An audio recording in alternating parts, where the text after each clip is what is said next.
actual name is J. Yates. The famous card shopper? But I won several $100s from you. Our game was interrupted. Captain. Yes, Mr. Andrews? I'm sure it hasn't escaped your notice, sir, that there are in excess of 2,200 souls aboard this ship. I am well aware of that. But space for less than 1,000 on the lifeboats. I did not design this ship, Mr. Andrews. And I didn't instruct the management on the number of boats. Well, evidently, 20 boats were enough to satisfy the line. How many would we need to save every man, woman, and child on board? 54. But the line felt that anything over 20 would have taken away too much deck space from the first class. And that means that well over half of us are going to die in approximately 90 minutes. Not if our ship arrives. Do you know of one? I'm on my way to find out now. Captain, all first and second class passengers are proceeding to the boat deck as ordered. The third class have been assembled below the well deck, awaiting instructions. Captain, I don't think the passengers and crew have fully comprehended their predicament yet. You'll have to tell them, of course. Tell them what, Mr. Andrews? That more than 1,200 of them are already dead? No, I think not, sir. There would be a general panic. They would kill each other in order to survive. Awaiting instructions, sir. What? I want you up top. You're in charge of loading the boats. But the third class passengers, sir, they're all down below. That is not your concern, Mr. Lightoller. Carry on. Yes, sir. Are you taking it upon yourself to decide who lives and who dies? I'll remind you that while you are captain, you are not hired to play God. Then let it be God who decides. It would appear that God is already leaning toward the first class. How so? They are closest to the lifeboats, aren't they? Then perhaps he will even the score by sending us a ship. CQD, Titanic, CQD, situation critical. Repeat. Radioman, situation critical. ships. Oh, can't you see I am busy? Go bother the captain. This is the captain. Oh, sorry, sir. What's your name? Mr. Bride, sir, with the Marconi International Marine Radio. Continue, Mr. Bride. Yes, sir. Carry on! Yes, sir. Have you reached any ships in the vicinity, Mr. Bride? 6 or 7, sir. The closest seems to be Carpathia, a Cunard liner. Yes, I know Carpathia, Mr. Bride. They acknowledged our CQD at 11:58 p.m., saying they've turned and are coming hard. And how far is she? 58 miles, sir. That's more than 4 hours. Carpathia can't be the only ship in the vicinity, Mr. Bride. No, sir, there was another one. The Californian. Her signal was much stronger than the others. I'd put her within 10 miles. But since the accident, she has not responded. And why not? I don't know, sir. You've got to do something. And what do you suggest, Mr. Ismay? We need another ship here immediately. I'm afraid the nearest ship is 4 hours away. 4 hours? We'll be on the bottom by then. What about the Californian, Mr. Bride? You said she might be close by. I'm sure that she is, sir, but there's still no response. Why not you? You must demand a response. Those smaller ships only carry one radio man, sir. He must have signed off and gone to bed. Well, keep trying, for God's sake. There's a new distress call, sir, called the SOS. It's hardly ever been used, but it is harder. It is easier to read. Mr. Bright, try anything you like, but you must rouse the ship. Yes, sir. SOS. Titanic. SOS. Situation critical. Come in, Californian. Where are you, old man? Why the hell don't you answer? Surely something can be done to help us. Thousands on board, trusting and warm, roused from their sleep, sent up above, unsinkable ship. What is she now? What is she now? Possibly she won't go down. Possibly she'll stay afloat. Possibly all this could come to an end on a positive note. Not unless a ship could fly. Not unless we all sprout wings. Honestly, sir, I have built her from scratch, and I know certain things. If you know so much, why didn't you know to prevent this? What's to become of us all now that Providence sent this? This is your work, Mr. Andrews. You have done us in. Where's her leak-proof bulkheads? Where's her double skin? It's your job. If someone must take the blame, it is you.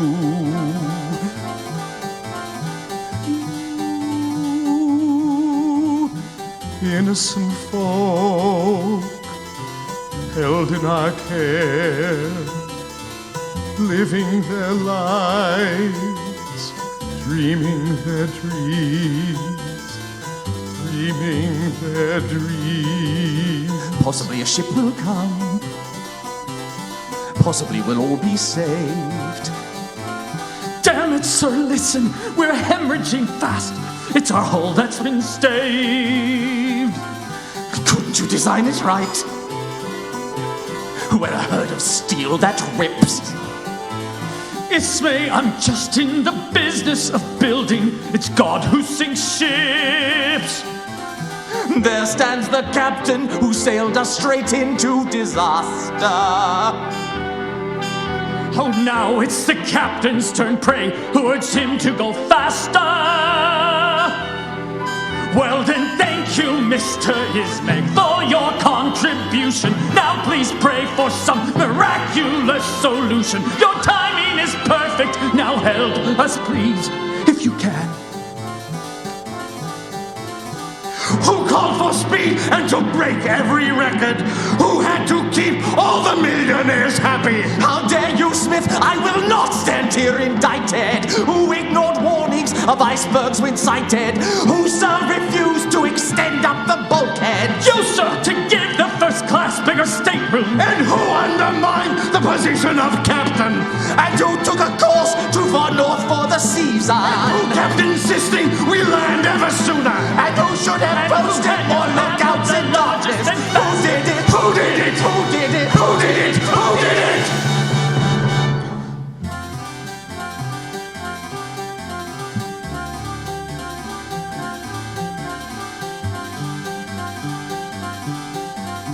Possibly the Lord will act. Possibly he will provide. And indicate how our unthinkable fate Can be somehow denied. somehow denied. Your work, no one else. My doing, no one else's.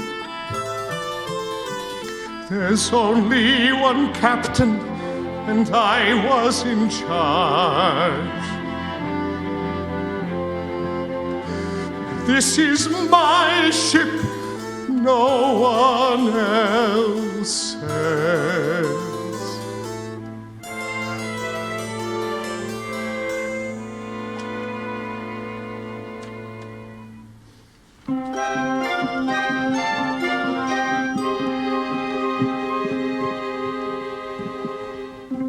Women and children will commence boarding the lifeboats. Men will please stand back. You and I are getting in the lifeboat. Father will be staying here a while. It will be like rowing in the Serpentine. Come along now, let us have a smile.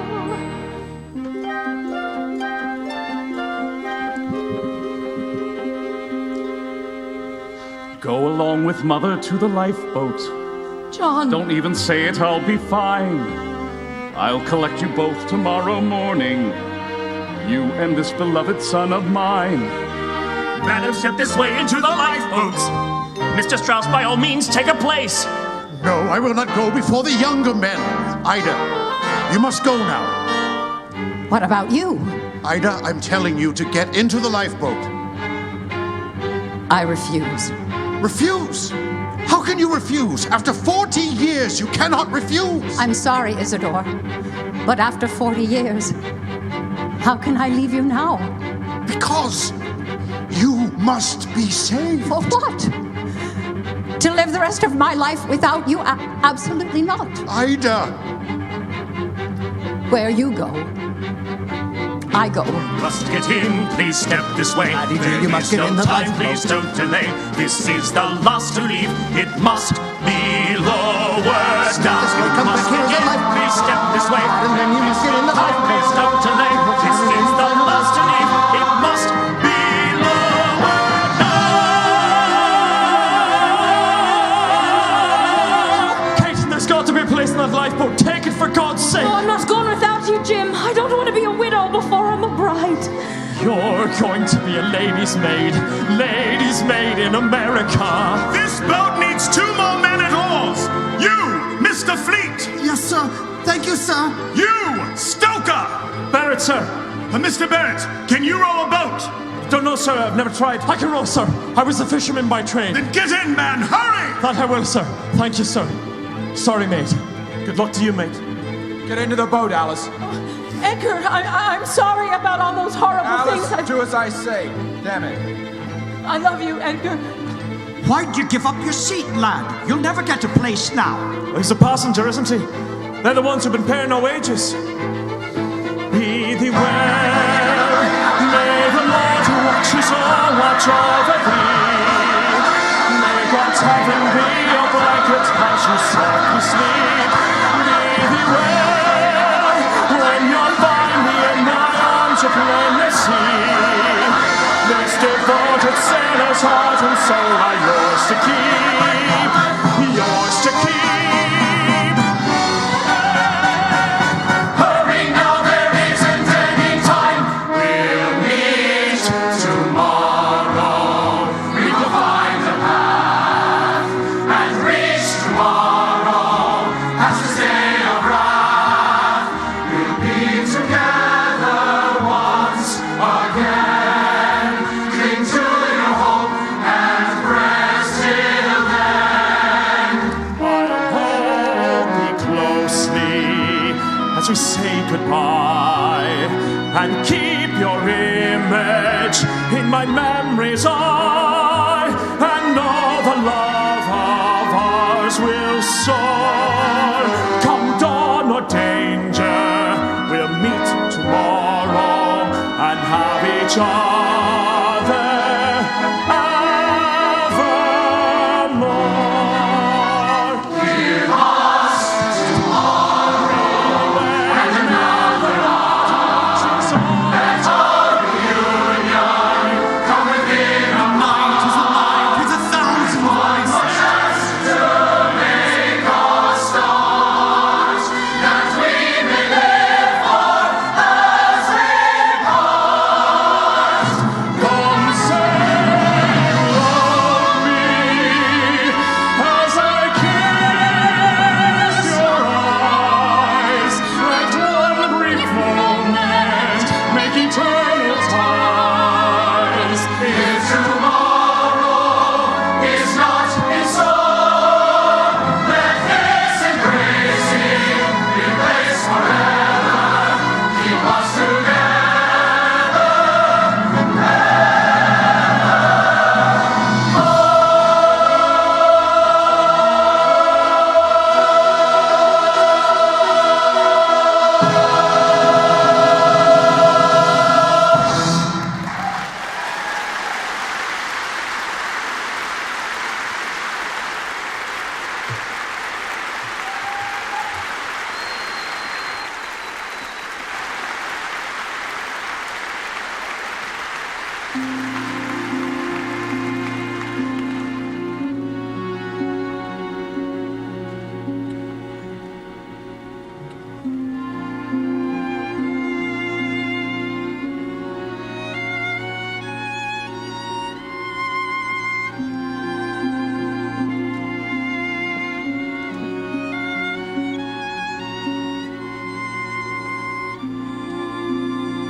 Are you cold, Mama? Lately, I'm always cold. Come. a blow on your fingers. Save your breath. What for? Mr. Strauss? Ah, Mr. Etches. Mrs. Strauss? A glass of champagne, perhaps? Champagne? Why? Do you think we have something to celebrate? Well, I brought the Cristal, 1898. It's the last bottle left. Oh, my goodness. It would be a shame to open it. Oh, under the circumstances, madam, I think it would be a shame not to. Won't you join us in a glass, Mr. Etches? Oh, later, perhaps, sir. I still have all my regular people to attend. May I say, it's been a great pleasure serving you all these years.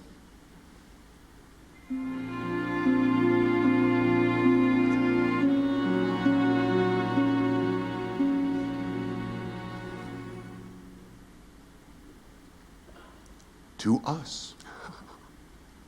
Who else? May I say that you are still a pretty good-looking fella.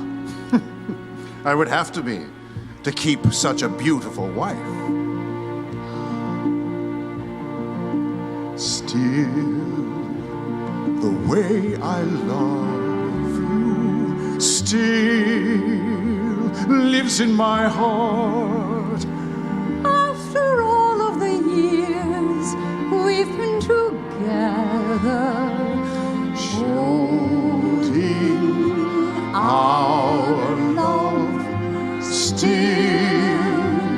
the way you move me still feels as it did when you first became mine. Whispered the words, I will. I loved you then, and I love you still. no one else could play your role. Forever know my mind. True companion of my soul, I won't turn from you. I learn from still through fortune's changes. Still, always we've known that the promise we made kept us as one and will. I loved you then, and I love you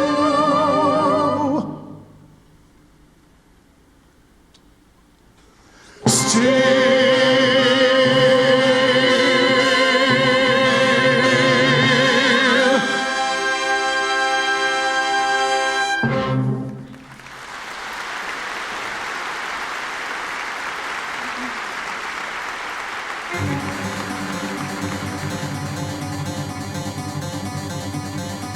I declare this vessel lost.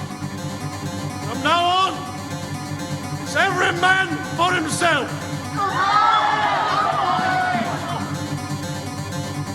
Just a cursory look at the blueprints here show the weaknesses that we have missed. How the water poured in a 300-foot gush and caused the bow to flood and to list, and then it filled to the top of separate watertight compartments and began to overflow, because the walls in between these compartments are too low. She's only sinking because these bulkheads stop a deck too low. But here's a thought. Take a line and extend up the walls to the brink. It's just a small redesign, but when it's done, then I know she can't sink. Like this. And then like this. Like this, yes. And then like this. Mr. Andrews, aren't you going to make a go of it? Mr. Andrews!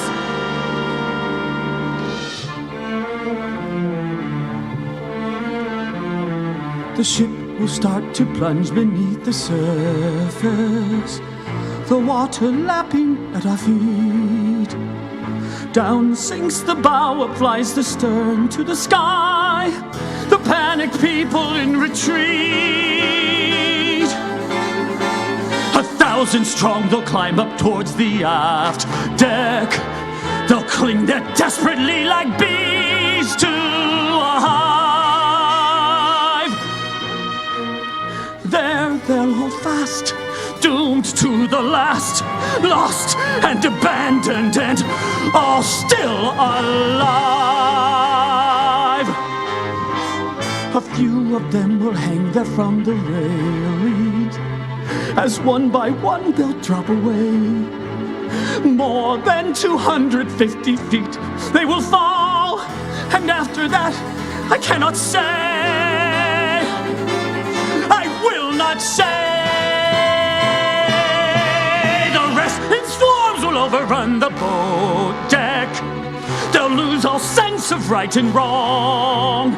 It will be every man for himself, all right. The weak thrown in with all the strong. First class and third and second will mean nothing, and sheer humanity alone will prevail. One single class, brute, harsh, and crass. That's what will come of the world that set sail. Autumn, shall we all meet in the autumn? Shall we all meet in the autumn?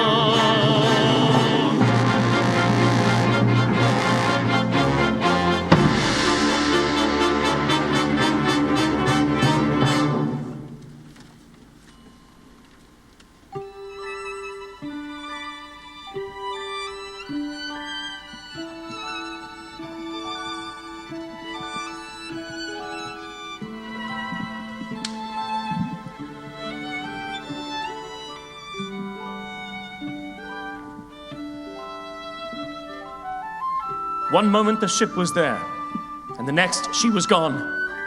There were over 1,000 poor souls floundering in the freezing water. We wanted to go back for him, of course, to pick him up. But they'd have swamped us. Then no one could have survived. The sound they made was deafening. Like there was an entire football stadium out there in the dark somewhere. And then, after half an hour, it just stopped. I'm ashamed to say I was relieved. I'll hear those voices for the rest of my life. Why shouldn't I have taken that spot in the lifeboat? It would have only gone unused. There were more than 450 empty seats in the lifeboats. It was so very cold. The women were so brave, alone in the dark, in the middle of the ocean. If only I'd seen that iceberg before it was too late. If only they hadn't kept increasing the speed. If only the Californian had heard my call. I stayed with the key until the end. They could have saved every man, woman, and child aboard. We were only 95 miles from dry land. When dawn came, we could see ice everywhere. It was all bathed in pink. And hundreds of deck chairs floating in the water. And all those poor women and children in the third class who never even made it to the lifeboats. All 50 bellboys, none more than 15 years old, went to their deaths without a whimper. All of the musicians who kept on playing Autumn right to the very end. With only 711 survivors, 1,517 souls had lost their lives. Including my husband. And my husband. And my husband. In a matter of only a few minutes, the largest moving object on Earth had disappeared.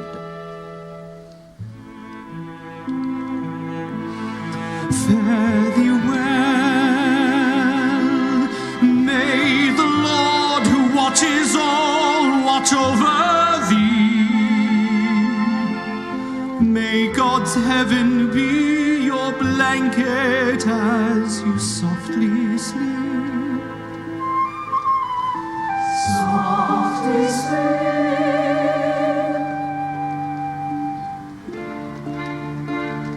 In every age, mankind attempts to fabricate great works at once magnificent and impossible. On desert sands, from mountains of stone, a pyramid. From flying buttresses alone, a wall of light. A chapel ceiling screaming one man's ecstasy. One man's ecstasy. Miracles them all, China's endless wall, Stonehenge apart from on the Duomo. The aqueducts of Rome. We did not attempt to make with mammoth blocks of stone a giant pyramid. No, not a pyramid. No Gothic walls that radiate with light.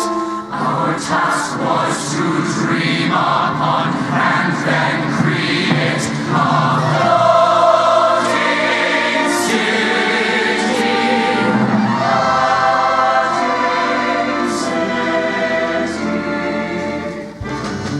A human metropolis, a complete civilization.